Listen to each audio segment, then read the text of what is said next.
Oh my god, so good. Piña Colada.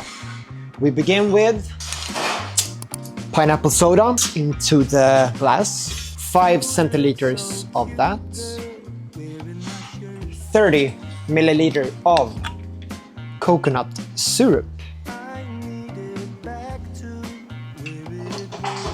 20 milliliters of your freshly squeezed lime juice. 40 milliliters of your freshly squeezed pineapple juice. 50 milliliters of your lightly aged rum. Time to shake. Strain this one straight into the glass. Top this with some crushed ice, of course. Double straw for that Caribbean feeling. Pineapple leaves. And of course, maraschino cherry.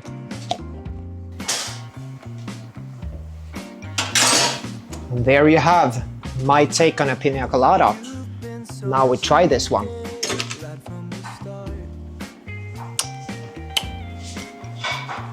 That is a real good one. I'm getting overwhelmed here with emotions. It's so good. Oh my god, it's so good. See you in the next one. Cheers.